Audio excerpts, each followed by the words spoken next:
وہ جو اللہ کے لیے کسی کو صحیح گائیڈ کرے اور اس میں نیت اس کی خالص ہو، سب سے بڑا فائدہ کیا ہوتا ہے؟ لوگ اس کے ساتھ ہونا ہو، اللہ اس کے ساتھ ہو جاتا ہے۔ بس اللہ ہو گیا تو پھر تو کوئی ٹینشن ہے ہی نہیں۔ ہمارے نبی نے جب دعوت دی ہے تو پوری قوم آپ کے خلاف تھی، مگر اللہ آپ کے ساتھ تھا، اور آپ کی دعوت میں اتنا اخلاص کہ جو کام آپ کہہ رہے ہیں نا، پہلے اس پہ خود عمل کر رہے ہیں۔ آپ صلی اللہ علیہ وسلم پہ قرآن کی آیتیں نازل ہوئیں کہ یتیموں کی کفالت کریں۔ یتیم کتنا زیادہ، امل یتیم فلا تقہر، اے نبی آپ بھی یتیم تھے، اللہ نے آپ کی کفالت کا انتظام کیا، لہذا آپ نے یتیم کو دھتکارنا نہیں ہے۔ کتنی غربت نبی صلی اللہ علیہ وسلم کے گھر میں کہ 40 دن چولہا نہیں جل رہا، اور ایک بیوہ سے نکاح کر رہے ہیں، اس کے 2 یتیم بچوں کو بھی پال رہے ہیں۔ عجیب بات ہے یا نہیں؟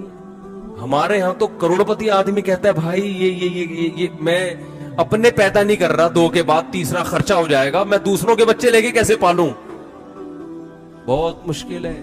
یا تو ہمارے نبی کروڑپتی ہوتے نا تو ہم کہتے ہیں یار اچھل میں پیسہ اتنا تھا کہ آپ نے کہا چلو لوگوں میں معاذ اللہ نقل کفر نباشت تھوڑی واہ ہو جائے گی، بھائی یتیموں کو پالا بھائی تو اتنا پیسہ ہے تو چلو 2 انویسٹمنٹ ہو جائے گی، لیکن لوگوں میں امیج کیا بن جائے گا؟ اچھا ادھر دیکھ رہے ہیں کہ گھر میں چولہا نہیں جلتا، اور حضرت ام سلمہ کو نکاح کا پیغام بھیجا، انہوں نے کہا کہ یا رسول اللہ میری تو عمر بھی زیادہ ہے اور میرے تو یتیم بچے بھی ہیں، ان کا کیا ہوگا، میں کیسے چھوڑ کر آؤں؟ تو آپ نے فرمایا انا اسن منک، میری عمر تم سے بھی زیادہ ہے، اور دوسرا یہ جو تمہارے یتیم بچے ہیں اللہ و الی رسول، یہ بھی اللہ رسول کی طرف، اور باقاعدہ پراپر پالا ہے آپ صلی اللہ علیہ وسلم۔ حضرت ام سلمہ کے بیٹے کہتے ہیں کہ میں نبی کی گود میں تھا، نبی کی کسٹڈی میں تھا، اور آپ صلی اللہ علیہ وسلم مجھے کھانے کے آداب سکھا رہے تھے۔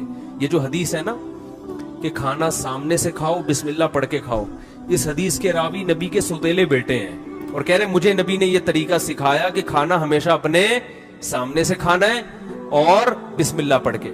میں جب یہ حدیث لوگوں کو سناتا ہوں میں کہتا ہوں دیکھو یہ حدیث کھانے کے آداب کے طور پہ تو بیان کی جاتی ہے، لیکن اس حدیث سے بھی پتہ چل رہا ہے کسی بیوہ سے نکاح کر کے اس کے یتیم بچوں کو پالنا بھی نبی صلی اللہ علیہ وسلم کی بولو سنت ہے،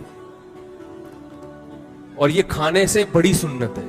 کھانے کے آداب کے تو زبردست مذاکرے ہوں گے نا، یہاں سے ایک بوٹی لینی ہے، یہ والا لیگ پیس یہاں سے کرنا ہے، بڑے تمیز سے بوٹی پوری صاف کرنی ہے، چھیچڑے چھوڑنے، پوری رپورٹ پیش ہوتی ہے کھانے پینے کے آداب، کیا کھانا ہے۔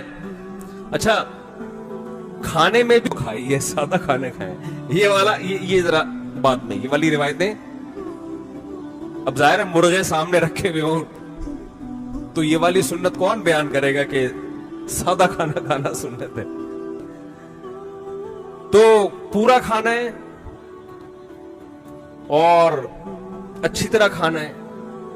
کمزوری طاقتور مومن اللہ کو کمزور مومن سے زیادہ محبوب ہے، لہذا ایک کے جگہ 2 پلیٹیں کھانی ہے، حالانکہ طاقتور طاقت کم کھانے سے آتی ہے، زیادہ کھانے سے نہیں آتی ہے۔ طاقت جو آتی ہے نا وہ بہت تھوڑا کھانا ہے، اچھا کھاؤ تھوڑا سا کھاؤ، 2-4 کھجوریں بھی بہت ہوتی ہیں انسان کے لیے۔ دیکھو رمضان میں 2 پکوڑے پیٹ میں جاتے ہیں کیسا ہے، تو سیدھا ہو کے انسان نماز پڑھنے آتے کہ نہیں آتے، یہ جو ہم صبح شام پھوڑ رہے ہیں۔ اور کھانے کی سنتوں کو تو بہت فوکس کیا ہوا ہے، اور کھانے کے بعد میٹھا سنت، حالانکہ میٹھا بیٹا کوئی سنت نہیں ہے کھانے کے بعد تو، لیکن یہ بھی تو سنت ہے نا نبی کی، بیوہ سا اس کے یتیم بچوں کو بولو پالنا، تو یہ والی سنت کیا ہے؟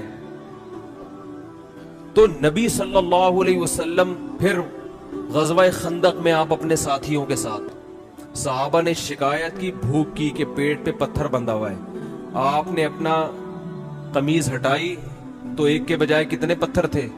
2 بندے میں۔ تو لیڈر میں جب یہ صلاحیت ہوتی ہے نا، جو موٹیویشن کرنے والا اس میں جب یہ صلاحیت ہو کہ قربانی دینا جانتا ہو وہ، تو پھر وہ حقیقت میں کیا بنتا ہے؟ لیڈر بنتا ہے، گھر کا بھی لیڈر بنے گا۔